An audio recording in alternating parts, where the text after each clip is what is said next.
The laughter echoed through the briefing room at Fort Campbell as Staff Sergeant Martinez pointed at the weather-beaten woman in civilian clothes. "Ma'am, I think you're looking for the visitors center. It's back by the main gate."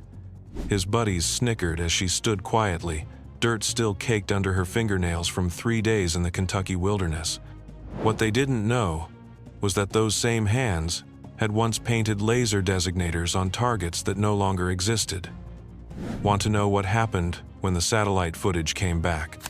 Hit that subscribe button and tell us where you're watching from, because this story will change how you see quiet competence forever. Sarah Chen had the kind of face that disappeared in crowds deliberately so.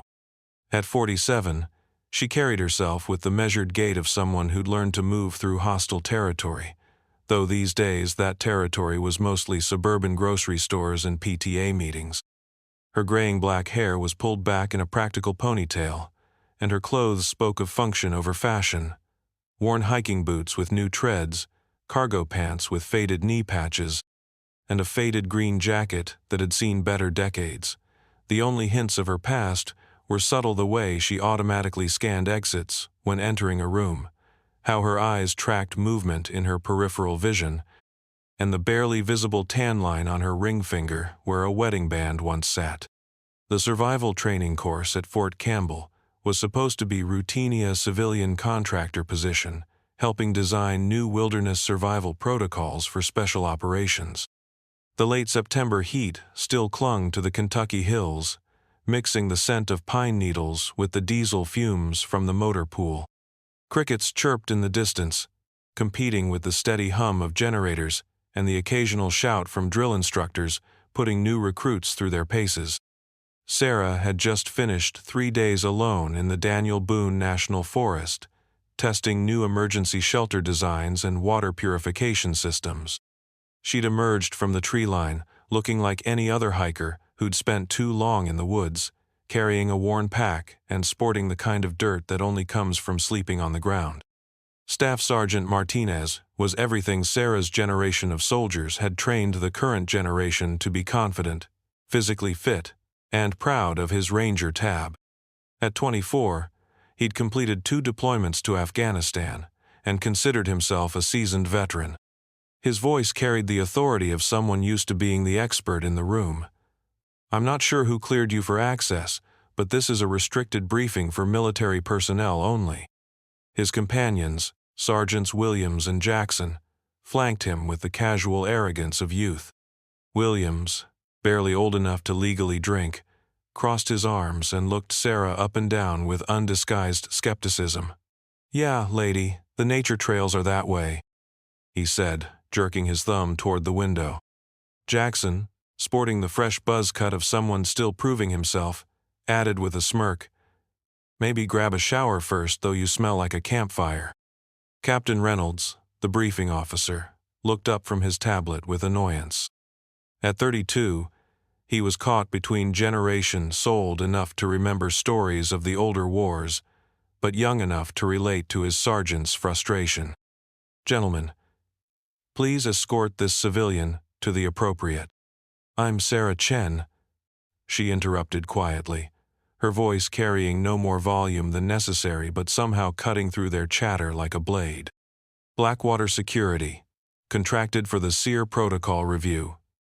She reached into her jacket pocket, movements deliberate and unthreatening, and produced a laminated badge and a tablet. "I believe you're expecting my field report." Martinez glanced at the badge, barely reading it. "Ma'am, I don't know what kind of mix-up this is, but we're about to brief actual operators on actual survival techniques. Maybe you could come back during normal business hours and speak to someone in admin?" The condescension in his tone was thick enough to cut with a knife. Williams nodded in agreement, his youth making him bold. "We just finished survival training last month. I don't think we need tips from someone who looks like they got lost hiking." Sarah's expression didn't change, but those with trained eyes might have noticed the way her shoulders settled slightly, the subtle shift that professionals recognize in each other. She simply nodded and took a seat in the back row, setting her pack down with care. The movement revealed a small section of her left forearm where the sleeve had ridden up the edge of what looked like a tattoo in military script, though the angle made it impossible to read. Captain Reynolds, eager to get the briefing back on track, addressed his men. "All right, let's focus. We're reviewing new protocols for extended wilderness survival in hostile territory. The scenarios we'll be discussing are based on real-world situations where operators have had to evade capture for days or weeks with minimal resources." As he spoke, Sarah quietly opened her tablet and began taking notes, occasionally glancing at the tactical maps being displayed. Her movements were economical, professional, and completely ignored by the three sergeants who continued to exchange glances and barely suppressed grins at her presence. "The key to survival," Martinez interjected confidently, "is training and physical conditioning. You can't learn this stuff from books or simulations. It takes real experience in the field." "Exactly," Williams agreed. "That's why we spend weeks out there, actually doing it. Not sitting in some office somewhere reading reports." Sarah continued writing, her pen moving across the tablet in quick, precise strokes. She'd filled 3 pages of notes while the sergeants had been talking, documenting not just the content, but the delivery, the assumptions, and the gaps she was already identifying in their understanding. The tension in the room was palpable now, with Captain Reynolds growing increasingly uncomfortable with his subordinates' behavior, but uncertain how to address it without seeming to undermine them in front of a civilian contractor. The air conditioning hummed overhead, mixing the scent of military-issued soap and coffee with something else. Something that those who'd spent time in truly remote places would recognize as the smell of someone who'd recently lived off the land. Jackson, emboldened by his sergeant's example, decided to push further. "Ma'am, no disrespect, but survival training is about life and death. It's about being ready when everything goes wrong and you're alone behind enemy lines. I'm not sure a contractor who got lost for a couple days in Kentucky really has much to add to that conversation." The words hung in the air like smoke, and for a moment, Sarah stopped writing. She looked up from her tablet, meeting Jackson's eyes with a gaze that seemed to go on forever. When she spoke, her voice was still quiet, still controlled, but there was something underneath it.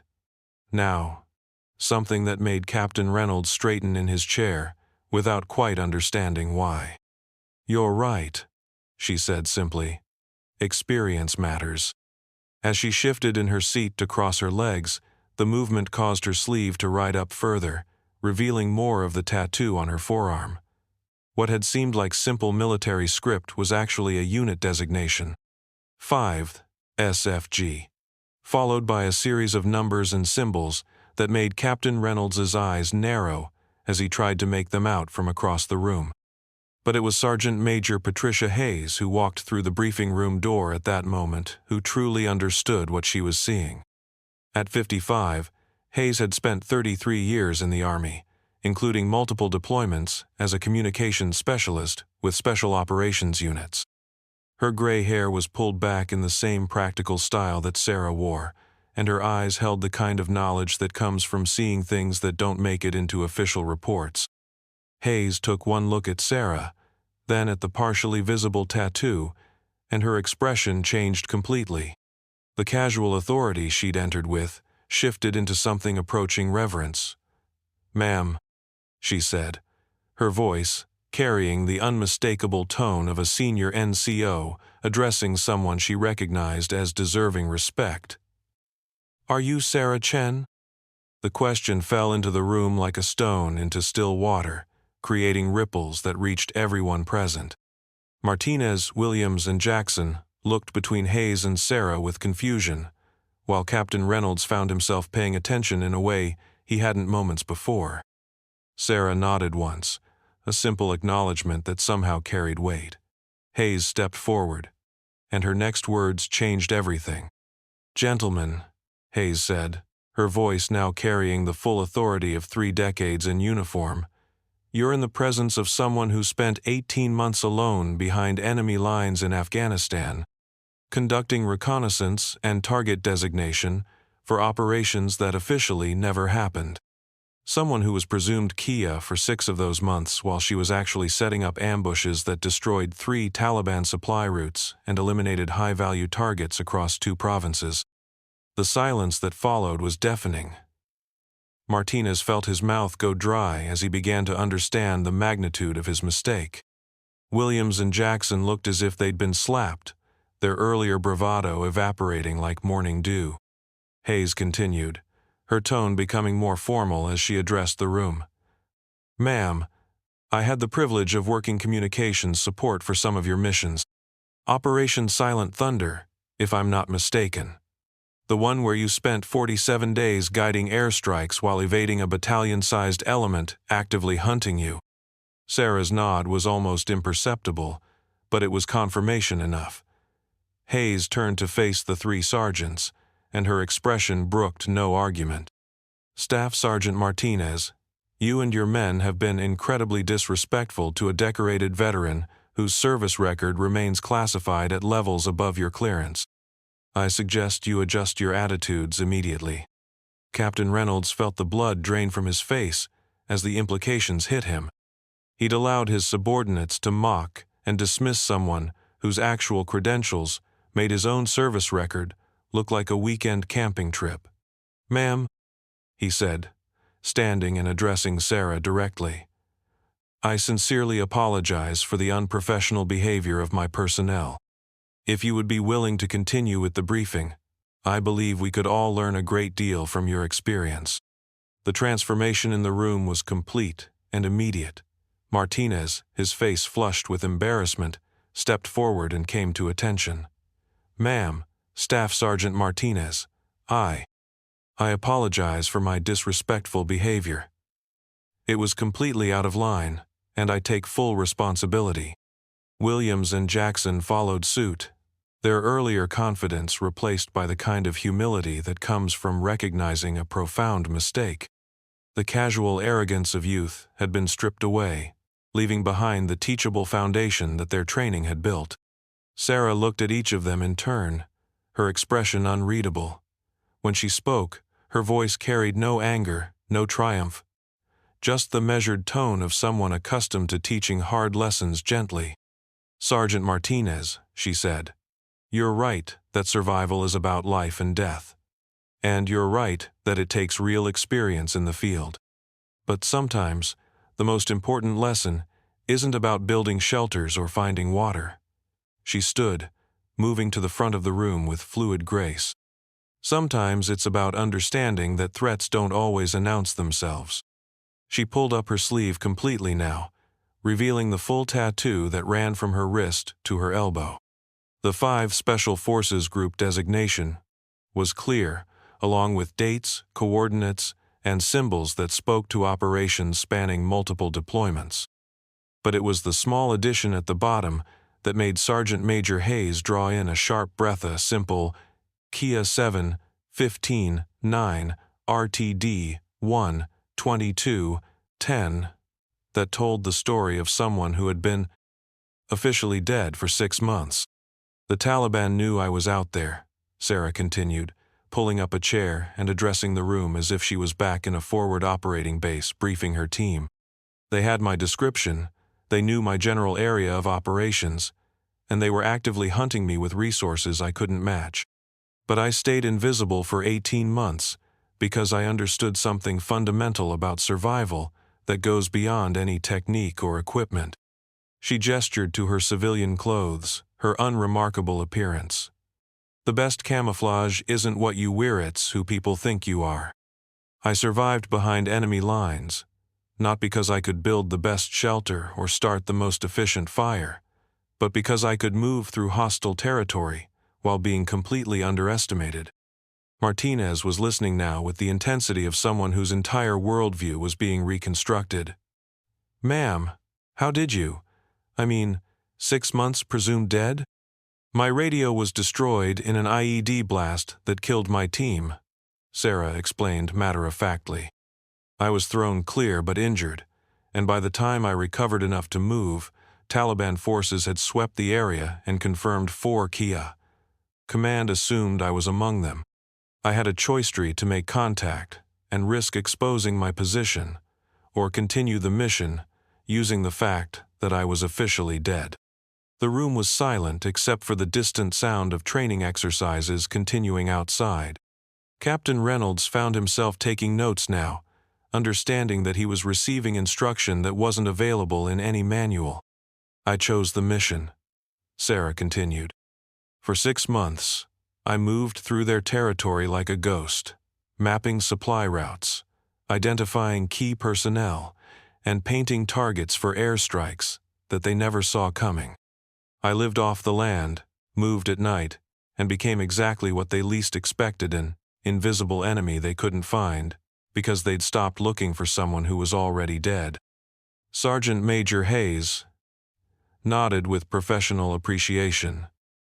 The intelligence reports from that period were extraordinary.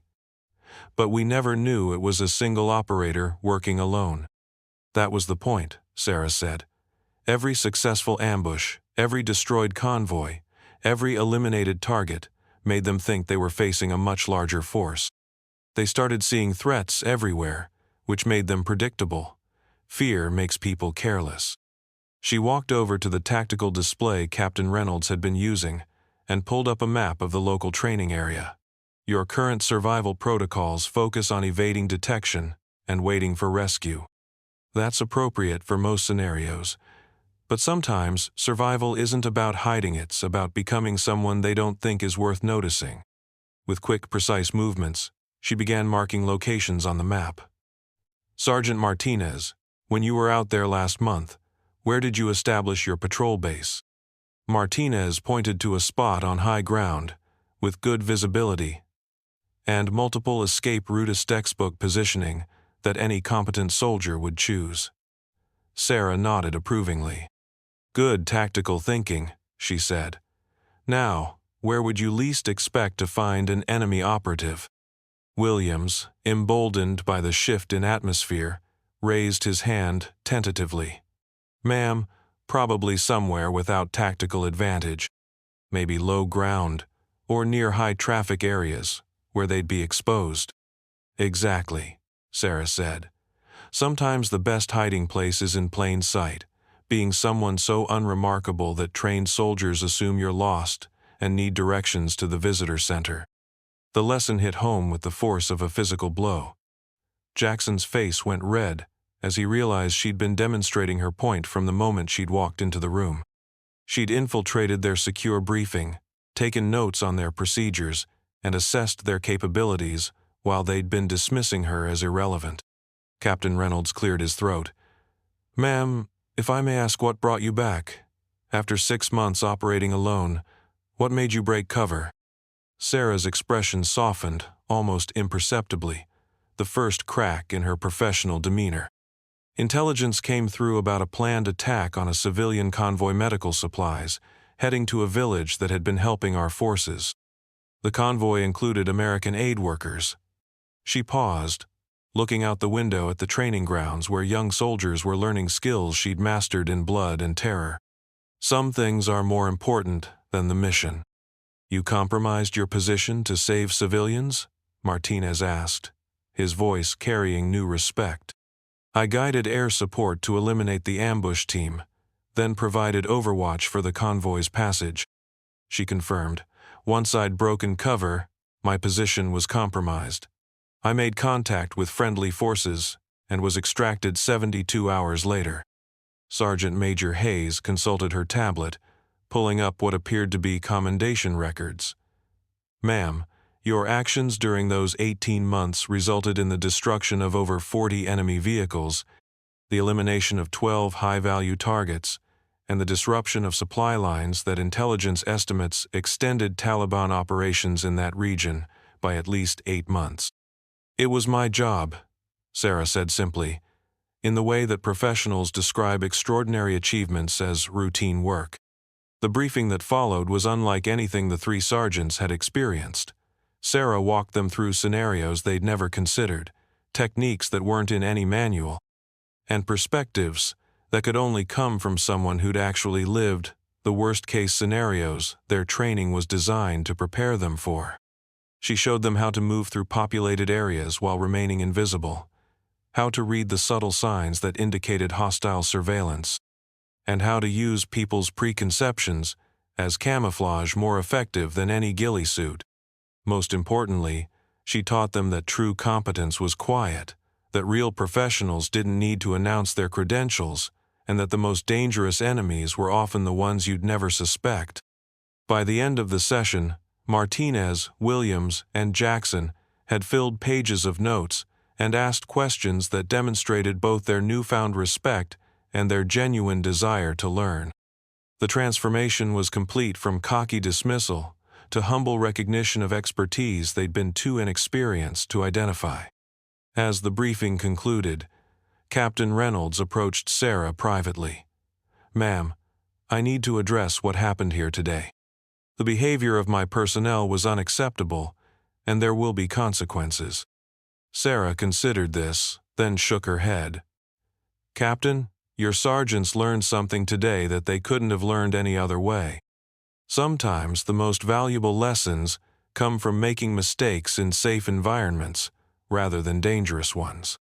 I'd recommend additional training on recognizing expertise in non-traditional forms, but disciplinary action isn't necessary." Her recommendation carried the weight of someone whose opinion mattered, and Reynolds nodded gratefully. "Yes, ma'am. I'll implement that training immediately." As Sarah packed her equipment and prepared to leave, Sergeant Martinez approached her one final time. "Ma'am, I just wanted to say thank you for the lesson and for not letting our stupidity prevent you from teaching us." She looked at him with the same measuring gaze she'd used throughout the day, but now there was approval in it. "Sergeant, the mark of a good soldier isn't never making mistakes, it's learning from them quickly and completely. You did that today." Williams and Jackson echoed their sergeant's sentiments, their earlier arrogance replaced by the kind of professional respect that career military personnel recognize in each other. They'd learned that competence doesn't always announce itself, that experience comes in unexpected packages, and that the most important survival skill might be the wisdom to recognize expertise when it's quietly offered. Sarah Chen walked out of Fort Campbell the same way she'd walked in, unremarkable, forgettable, just another middle-aged woman heading home after a day's work. But now the soldiers she left behind carried with them a deeper understanding of what true professionalism looked like, and a healthy respect for the quiet heroes who'd served in shadows they'd never see. The lesson would spread through the base in the way that important stories do, becoming part of the institutional memory that shapes how future soldiers think about service, sacrifice, and the danger of assuming that competence always looks the way you expect it to. The real victory wasn't in the revelation of Sarah's credentials or the embarrassment of those who'd dismissed her. It was in the transformation of 3 young soldiers who'd learned to look beyond surface appearances and recognize the quiet strength that true veterans carry with them long after their official service has ended. Have you ever seen someone completely underestimated based on their appearance, only to discover they possessed extraordinary capabilities? Share your thoughts in the comments below about a time you witnessed quiet competence triumph over loud assumptions. These stories remind us that real strength doesn't need to announce itself. It speaks through actions, through results, and through the respect it earns from those wise enough to recognize it. Hit that subscribe button if you want to hear more stories about the hidden heroes who walk among us, and tell us where you're watching from. Because sometimes the most important lesson isn't about what we know, it's about recognizing what we don't know and having the humility to learn from those who've already walked paths we can't imagine.